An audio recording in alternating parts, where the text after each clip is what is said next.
오늘은 사무엘상 20번째 시간으로 여호와의 구원은 이라는 제목으로 함께 말씀을 나누기 원합니다. 사람마다 정도는 다르지만 두려워하는 상황, 두려워하는 대상이 누구나 있으실 것입니다.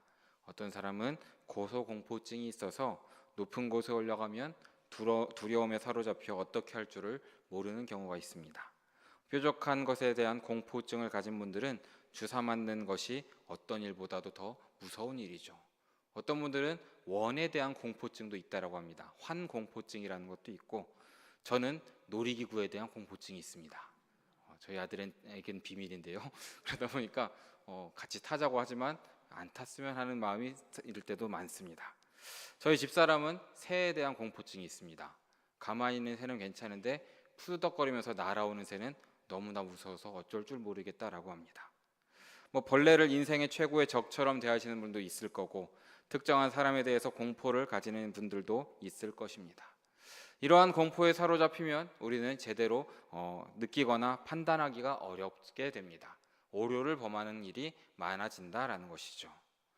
하나님을 믿지만 우리 역시도 여러 가지 두려운 상황을 무조건 만나게 될 것입니다. 근데 이러한 두려움에 사로잡힐 때에 때로는 그릇된 판단과 실수로 인하여서 신앙의 위기를 가져올 수도 있다는 것을 우리는 늘 마음에 새겨야 된다는 것입니다. 우리가 오늘 읽은 이 14장 앞에 있는 13장 말씀을 보면 하나님의 백성 이스라엘 백성이 블레셋과 전투를 하는 이 상황 가운데 신앙적인 위기를 우리는 보았습니다. 이스라엘을 괴롭혔던 대표적인 족속이 블레셋 사람들입니다. 사사시대 사울, 다윗 왕의 시대를 걸쳐 줄곧 이스라엘과 전쟁을 일으킨 족속입니다.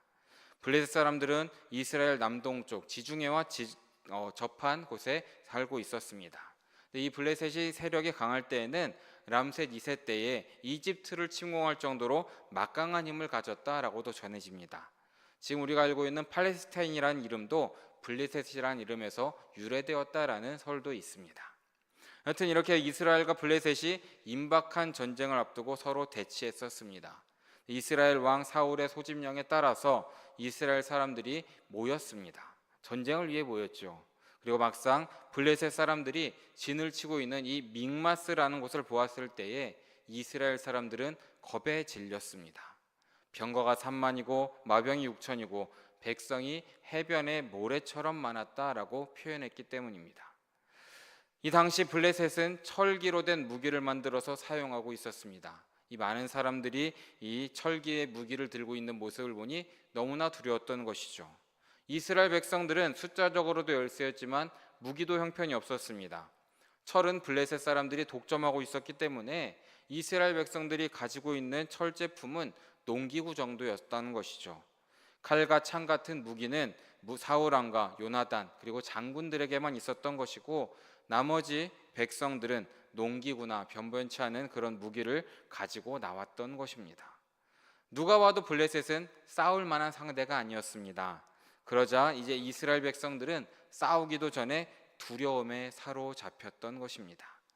그래서 이것을 보고 절박해서 굴과 숲풀, 바위 틈, 은밀한 곳, 웅덩이에 숨었다라고 기록했고, 어떤 사람들은 요단강까지도 건너서 도망갔다라고도 기록하고 있는 것을 우리는 기억합니다. 다 흩어지고 난 후에 사울왕과 함께 있는 사람들을 세어보니까 오늘 본문 3절에 보니 600명 정도밖에 되지 않았다라고 기록하고 있습니다. 사울왕을 비롯한 이스라엘 모든 백성들은 지금 블레셋 족속으로 인해 두려움에 사로잡혔고 싸울 용기도 나지 않고 낙담이 되었습니다. 두려움에 사로잡혔던 것입니다. 그런데 이러한 공포 가운데에서도 두려움 없이 블레셋 진영에 뛰어들어 전쟁을 승리로 이끌었던 사람이 있었던 것입니다. 바로 사울 왕의 아들 요나단이라는 사람입니다. 오늘 우리는 이 사무엘상 14장 1절에서 15절의 말씀을 통하여서 이 땅 가운데 살아가면서 두려움으로 인한 신앙의 위기가 올 때에 우리는 어떠한 자세를 가지고 임해야 할지 요나단을 통해 알아보는 시간을 가지고 또 이 모든 것을 통하여 함께 하시고 일하시는 하나님의 구원을 바라보시는 우리 모두 되시길 진심으로 바라겠습니다. 두려움에 사로잡힐 때 가장 잘못된 반응은 먼저 하나님에 대한 불순종의 모습을 보일 때 가장 잘못된 것이라고 우리는 볼 수 있습니다. 말씀드린 것처럼 13장에서 이스라엘 백성들은 블레셋 사람들을 보고 공포를 느꼈습니다. 패배와 죽음에 대한 두려움에 사로잡혔습니다. 사울 왕 역시도 마찬가지였습니다. 똑같은 것을 보고 똑같은 마음을 가졌던 것입니다. 그래서 하나님의 뜻에 불순종하는 결과를 낳은 것입니다. 언제 어디서 블레셋으로부터 공격을 당할지 모르는 위급한 상황이었습니다. 이런 상황 가운데에서 사울은 사무엘을 기다리고 있었지요. 이스라엘은 전쟁을 치르기 전에 하나님께 제사를 드렸고 제사는 사무엘 제사장이 드려야 했기 때문이었습니다. 하지만 사무엘이 제사를 드리기로 한 정한 날짜가 되었는데도 나타나지 않았습니다. 그러자 더 이상 기다리지 못하고 급하고 두려운 마음에 어떻게 합니까? 사울이 스스로 제사를 드렸던 것입니다. 이것이 하나님 명령에 대한 불순종이라는 것입니다. 제사는 하나님께서 세우신 제사장만이 집례할 수 있는 것인데 사울은 급박함과 두려움에 사로잡혀서 하나님의 명령을 제대로 알지 못하고 불순종하는 커다란 죄악을 저질렀다라는 것입니다. 사탄이 하는 일 중에 하나가 우리 사람들에게 두려움을 주는 것이다라는 겁니다. 두려운 상황에 집착하게 만들어서 사람을 감정적으로 만들고 판단을 흐리게 만든다라는 것이죠. 그래서 하나님의 명령, 하나님의 말씀을 간과하게 하고 불순종하게 만든다라는 것입니다. 그것이 사탄의 계략이다라는 것입니다. 학생들에게는 어떤 계략을 쓰는지 아십니까? 바로 공부에 대한 두려움을 주는 것입니다. 시험을 잘못 보면 어떻게 하지? 대학에 떨어지면 어떻게 하지? 이러한 두려움을 주어서 교회에서 예배드리는 것을 부담스러워하는 청소년부 친구들이 실제로 굉장히 많습니다. 제가 청소년부를 담당하다 보니 시험 기간이 되면 아이들 출석률이 현저하게 떨어지는 것을 많이 경험합니다. 결과적으로 하나님과의 관계를 소홀하게 만든다라는 것입니다. 직장 생활이나 사업을 하는 분들도 마찬가지입니다. 단골 손님이 떨어지면 어떻게 하지? 혹시 직장에서 불이익을 당하면 어떻게 하지? 그래서 우리가 스스로 기독교인이라는 것도 밝히지 못하고 세상 사람들을 따라 예배의 시간을 헌납하면서 일하는 경우도 많이 있다라는 것입니다. 하나님의 말씀대로 살아가려고 결단할 때도 마찬가지입니다. 적당히 믿어야지 그러다가 이상한 사람으로 몰릴 수도 있어. 장래를 걱정해야 될 거 아니야. 건강에 대한 두려움을 주고 경제적인 두려움을 주고 장래에 대한 관계가 깨어질 것 같은 두려움을 우리에게 주는 것이 바로 사탄의 계략이다라는 것입니다. 그래서 하나님의 말씀대로 살아가는 것에 소홀하게 만드는 것이 이 모든 계략이다라는 것이죠. 사탄은 세상적인 두려움을 주어서 하나님과의 관계를 멀어지게 하고 하나님께 충성하지 못하게 만든다라는 것을 우리는 늘 기억해야 되는 것입니다.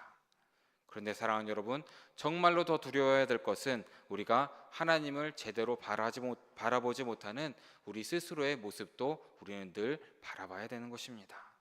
하나님께서는 이스라엘 백성들이 먼저 전쟁에 가기 전에 제사를 드리도록 했습니다. 왜입니까? 눈에 보이는 이 두려움과 걱정에서 눈을 돌려서 하나님께만 초점을 맞추고 이런 복된 시간을 가질 수 있도록 제사를 드리고 예배를 드리라 라고 했던 것입니다. 적들로 인해 오는 두려움을 극복하고 하나님이 능력과 함께 하신다라는 것을 경험할 수 있도록 했던 것이 바로 제사이고 예배였던 것입니다. 하지만 두려움에 사로잡히니까 제대로 된 제사를 드리지 못했고 도리어 하나님께 불순종하게 되었다라는 것입니다. 그 결과가 어떻습니까? 사울은 점차 하나님께로부터 멀어지게 되었고 하나님께 버림받는 장면까지도 우리는 보게 될 것입니다. 사랑하는 우리 성도님들께서는 이 사울의 모습을 함께 살펴보시면서 두려움에 사로잡혀서 예배를 소홀히 하는 이 오류를 범하지 않으시길 진심으로 바라겠습니다. 그래서 온전히 하나님을 만나시고 하나님께 드리는 이 예배의 시간을 소중히 여기시면서 최선을 다해 예배하는 우리 모두 되시길, 그러므로 예배를 통하여서 주님을 만나고 주님의 능력을 경험하는 우리 모두의 삶이 되시기를 진심으로 바라겠습니다. 두려움이 있을 때에 우리가 온전한 믿음은 두려움을 극복하게 하고 담대하게 만든다라는 것을 우리는 기억해야 되는 것입니다. 요나단은 이 두려운 상황 가운데에서도 600명밖에 남지 않은 이 두려운 상황 가운데에서도 더욱더 큰 믿음을 드러내고 있습니다. 우리 1절의 말씀을, 오늘 본문 1절의 말씀을 다시 함께 읽어보기 원합니다. 읽습니다. 하루는 사울의 아들 요나단이 자기의 무기를 든 소년에게 이르되 우리가 건너편 블레셋 사람들의 부대로 건너가자 하고 그의 아버지에게는 아뢰지 아니하였더라. 아멘. 요나단은 블레셋과의 서로 진을 친 상태에서 아버지에게 알리지 않았습니다. 아마도 아버지가 너무나 두려워하는 모습을 보고 혹시라도 더 공황장애 같은 것이 올까봐 알리지 않았던 것 같습니다. 그리고 요나단은 무기를 든 소년과 함께 블레셋 진영으로 들어가기로 결심을 합니다. 이 지역이 어떤 지역인지 좀 설명을 함께 살펴보려고 합니다. 우리 4절과 5절 말씀도 함께 읽어보겠습니다. 함께 읽습니다. 요나단이 블레셋 사람들에게로 건너가려 하는 어기 사이 이쪽에는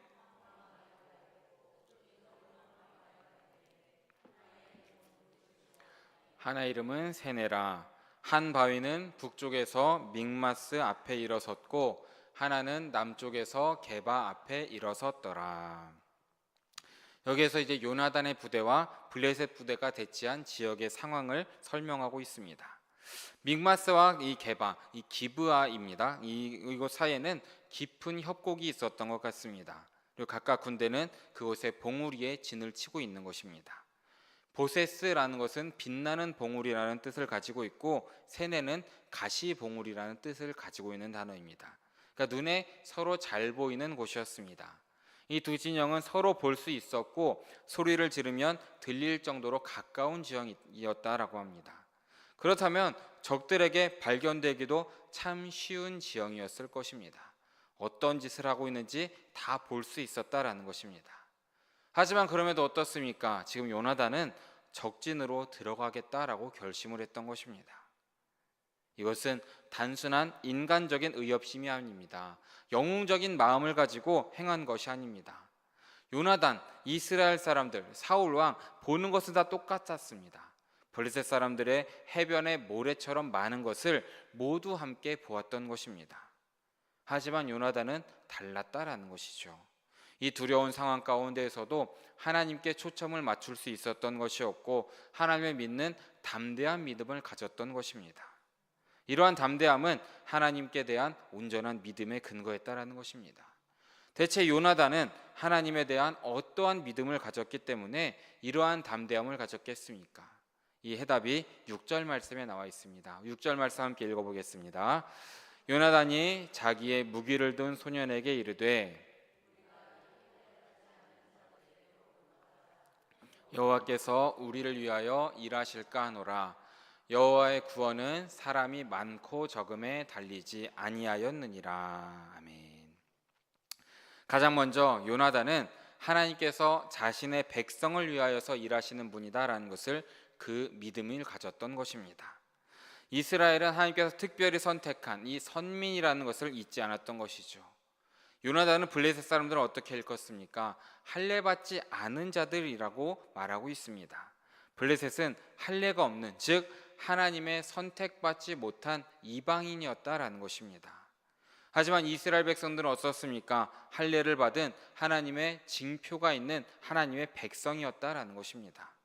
그러기에 요나단에게는 하나님께서는 하나님의 소유된 자신들을 위해서 일하실 것이다라는 이 굳은 믿음이 있었던 것입니다. 하나님이 내 편이 되신다라는 믿음이 있었던 것이죠. 우리 역시도 마찬가지입니다. 요나단의 믿음처럼 우리도 오늘 하나님께서 우리와 일하시고 계심을 믿으시기 바랍니다. 그것도 당신이 택하신 하나님의 자녀를 위하여서 일하신다라는 것을 우리는 믿어야 되는 것입니다.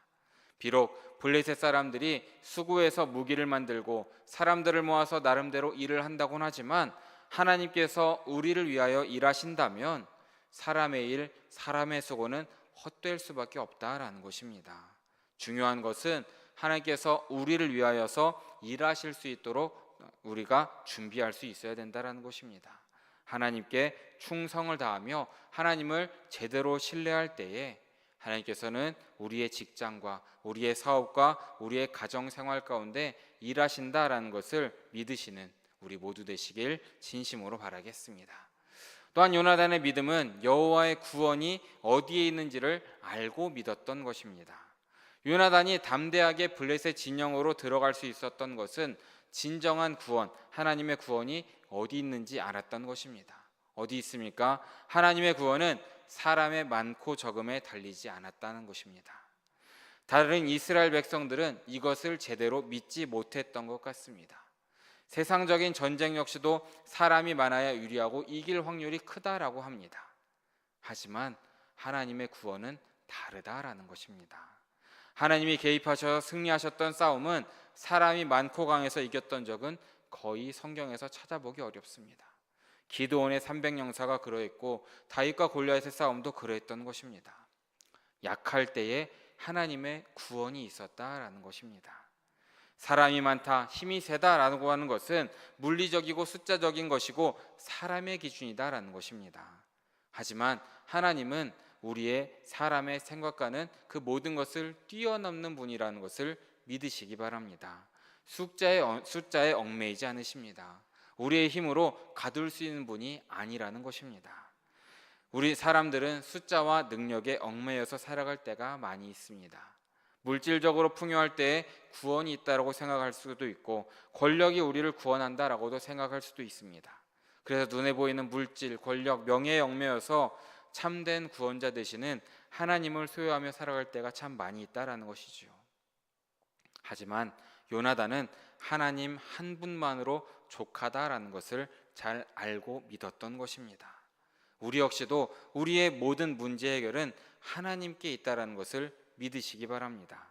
그래서 이 요나단의 모습을 본받으셔서 어떤 상황 가운데에서도 우리를 지키시고 우리를 인도하시고 하나님의 일하심과 하나님의 구원과 섭리를 늘 바라보심으로써 흔들리지 않는 믿음을 가지시는 우리 모두 되시길 진심으로 바라고 축복합니다. 마지막으로 우리가 두려움 가운데 행했던 이 담대한 믿음의 행동 가운데 하나님의 도우심을 경험하게 되는 것을 우리는 말씀 가운데 보게 됩니다. 요나단은 하나님께서 하나님의 백성인 자신을 위하여서 일하실 것, 그리고 하나님의 구원은 눈에 보이는 많고 적음에 있지 않고 하나님의 능력 가운데 있다라는 것을 확실하게 믿었습니다. 그래서 그의 믿음은 결단과 행동으로 이어졌다라는 것입니다. 요나단은 믿음대로 행했다라는 것입니다. 말로만 믿은 것이 아니라 행동으로 보여줬다라는 것이죠. 요나단의 모습을 말씀 가운데 함께 살펴보겠습니다. 8절에서 10절까지 말씀을 함께 살펴보겠습니다. 함께 읽습니다. 요나단이 이르되 보라 우리가 그 사람들에게로 건너가서 그들에게 보이리니 그들이 만일 우리에게 이르기를 우리가 너희에게로 가기를 기다리라 하면 우리는 우리가 있는 곳에 가만히 서서 그들에게로 올라가지 말 것이요 그들이 만일 말하기를 우리에게로 올라오라 하면 우리가 올라갈 것은 여호와께서 그들을 우리 손에 넘기셨음이니 이것이 우리에게 표징이 되리라 하고. 아멘. 지금 요나단이 하나님께 구한 이 표징에 대해서 설명하는 것이 8절에서 10절까지 말씀입니다. 요나단과 무기를 든 소년은 이제 협곡 바닥으로 내려가 블레셋 보초들의 주목을 끌면서 그곳으로 올라가게 될 것입니다. 그런데 그때에 이 블레셋 사람들, 보초들이 올라와 싸우자라고 하면 요나단은 이것을 통하여서 하나님께서 도우실 것이다 라고 생각하면서 올라갈 것이다 라고 고백합니다. 근데 블레셋 보초들이 우리가 내려갈 것이니 거기서 기다려라 라고 하면 요나단은 계획된 공격을 감행하지 않겠다라고 결단하는 장면이 나옵니다. 그리고 이내 이 블레셋 사람들에게 들키면서 블레셋 사람들의 반응이 나옵니다. 우리 먼저 11절의 말씀을 함께 읽어보겠습니다. 함께 읽습니다. 둘이 다 블레셋 사람들에게 보임에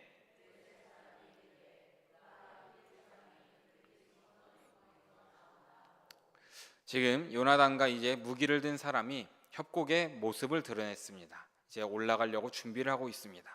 블레셋 보초들이 뭐라고 합니까? 숨었던 구멍에서 나온다라고 조롱하고 있는 것입니다. 이것은 지금 믹마스에서 블레셋 군대에 겁먹은 이스라엘 백성들이 굴이나 숲을 웅덩이 할 것 없이 도망치고 숨었던 것을 블레셋 사람들이 기억하면서 조롱하고 있다라는 것입니다. 그리고 이때 블레셋 사람들은 이렇게 외칩니다. 12절 말씀도 함께 읽어보겠습니다. 그 부대 사람들이 요나단과 그의 무기를 든 자에게 이르되 우리에게로 올라오라 너희에게 보여줄 것이 있느니라 한지라. 요나단이 자기의 무기를 든 자에게 이르되 나를 따라 올라오라. 여호와께서 그들을 이스라엘의 손에 넘기셨느니라 하고. 아멘. 올라오라라는 것입니다. 그래서 이것에 하나님의 징조로 인식한 요나단은 무기를 든 자에게 함께 독려하며 싸우러 올라가는 것을 보게 됩니다. 근데 아마도 이때까지도 블레셋 사람들은 요나단과 이 무기를 든 자를 무모하게 까부는 청년이라고 생각했을 것 같습니다. 지금 블레셋 사람들은 정말 많은 군사가 기다리고 있습니다. 근데 지금 성경에는 딱 2명만 올라가고 있습니다. 얼마나 우스웠겠습니까? 얼마나 보잘것없겠습니까? 2녀석이 온다고 해서 얼마나 싸우겠나 싶었을 것입니다. 좀 다가오면 활이나 쏘고 그렇게 해서 쫓아내야 되겠지라고 생각했을 것입니다. 하지만 블레셋 사람들은 요나단에게 하나님이 함께 하신다라는 것을 제대로 알고 있지 못했다라는 것입니다. 그래서 13절 14절을 보면 이렇게 되어 있습니다. 함께 읽어보겠습니다. 요나단이 손발로 기어 올라갔고 그 무기를 든 자도 따랐더라. 블레셋 사람들이 요나단 앞에서 엎드러짐에 무기를 든 자가 따라가며 죽였으니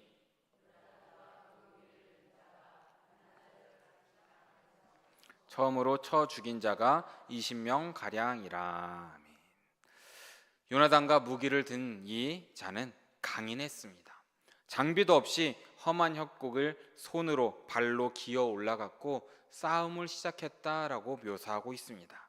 그래서 요나단과 무기를 든 자는 어떻습니까? 함께 이 주변에 있던 보초병 20명 가량을 죽였다라고 기록하고 있습니다.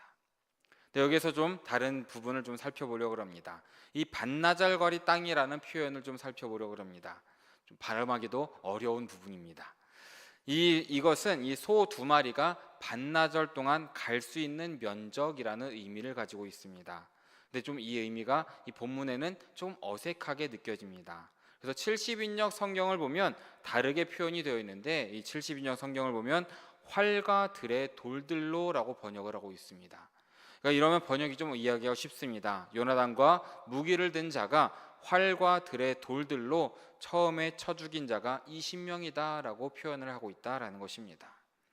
그런데 이런 선제 공격 참 우스운 장면이기도 합니다. 얼마나 많은 사람이 모였는데 2명이 와서 20명을 죽였을 뿐입니다.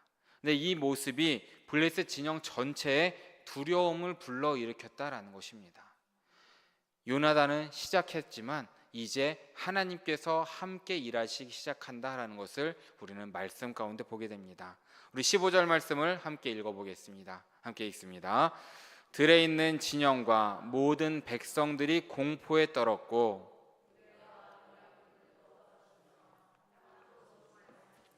이는 큰 떨림이었더라. 아멘.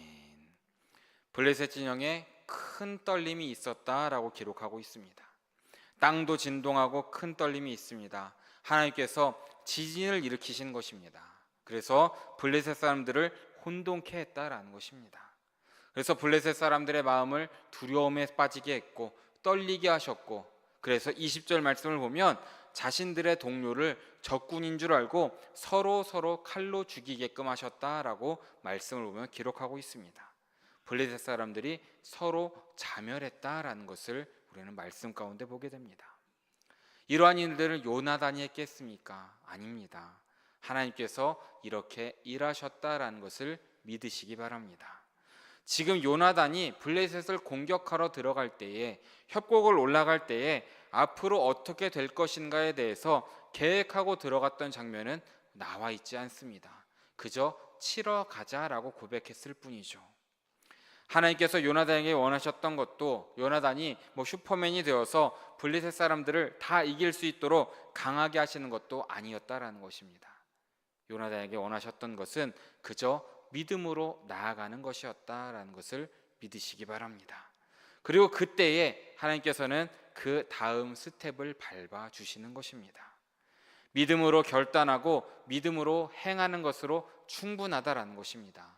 그리고 그 다음에는 하나님께서 일하실 것이고 하나님께서 함께 해주신다라는 것을 우리는 말씀 가운데 믿어야 되는 것입니다. 사랑하는 여러분, 하나님께서는 지금 우리 가운데에도 원하시는 성도가 있습니다. 두려운 일이 있다 할지라도 하나님을 믿음으로 결단하고 담대히 행하는 사람을 하나님께서는 사용하시고 쓰실 것입니다. 지금도 사탄은 우리를 세상적인 두려움 가운데 하나님을 예배하지 못하게 막고 말씀에 순종하지 못하도록 유혹하고 있습니다. 하나님과의 관계를 떼어놓으려고 노력한다라는 것이죠. 하지만 우리 가운데 두려운 일이 생기고 두려운 존재가 나타날 때 우리는 하나님께 더욱더 초점을 맞춰야 되는 때다라는 것을 믿으시기 바랍니다. 하나님의 말씀에 순종해야 되는 때다라는 것입니다. 그리고 그 다음은 하나님께 맡기시길 바랍니다. 그래서 두려움의 때는 하나님이 우리를 어떻게 도우시는지 그 능력과 지혜를 기대하고 경험하는 때입니다. 그 두려움의 때, 그때를 이사야서 41장 10절에서 이렇게 우리에게 가르쳐주고 있습니다. 우리 함께 읽어보겠습니다. 두려워 말라, 내가 너와 함께함이라. 놀라지 말라, 나는 내 하나님이 됨이라. 내가 너를 굳세게 하리라. 참으로 너를 도와주리라. 참으로 나의 의로운 오른손으로 너를 붙들리라. 아멘. 두려울 때 어떻게 합니까? 두려워하지 말라라고 말씀하십니다. 함께 하시겠다고, 굳세게 하시겠다고, 도와주시고 붙들어 주신다라고 우리에게 약속하셨습니다.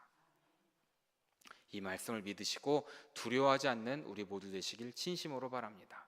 성경에 보면 또 다른 예시가 나옵니다.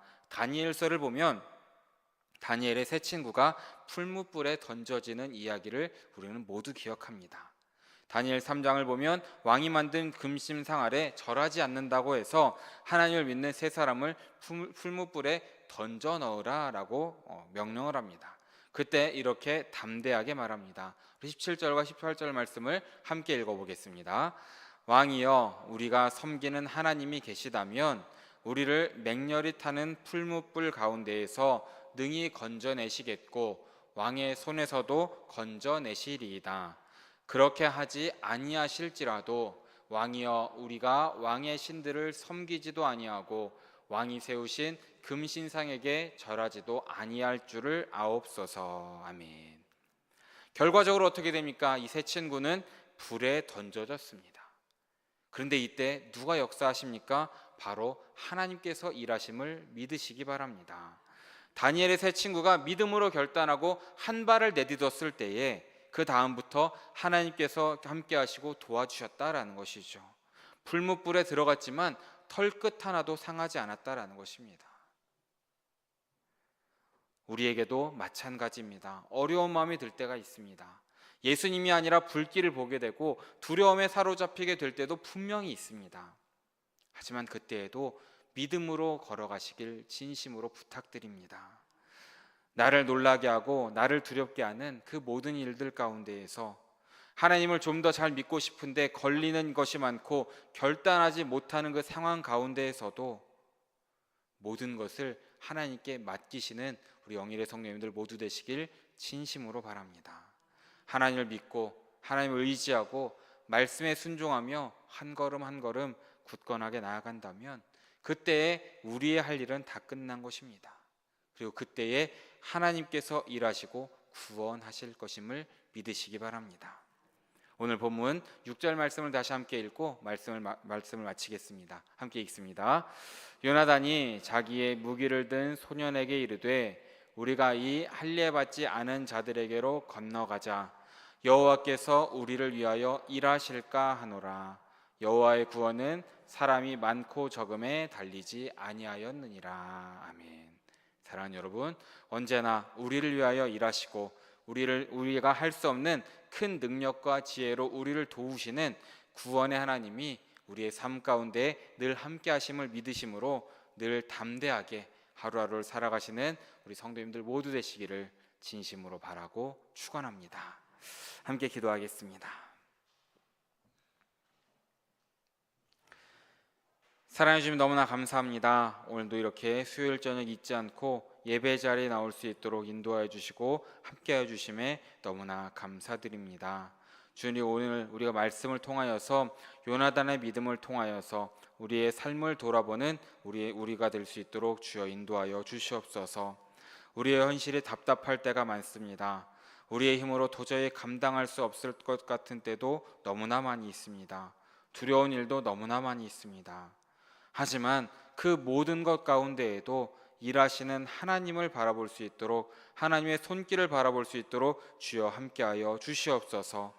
어떤 두려움과 어떠한 의심 가운데에서도 흔들리지 않는 믿음으로 주님만을 따라 살 수 있도록 인도하시고, 그 주님의 능력, 주님의 손길, 주님의 구원을 기대하면서 주님만을 바라보는 우리 모두의 삶이 될 수 있도록 주여 함께하여 주시옵소서. 그렇게 우리 모두가 믿음 가운데, 말씀 가운데 살아가면서 우리가 세상 가운데 주님의 날을 세워가는 우리 모두의 삶이 될 수 있도록 주님께서 함께하여 주시옵소서. 모든 말씀, 우리의 모든 것 되시는 예수 그리스도의 이름으로 기도드립니다. 아멘.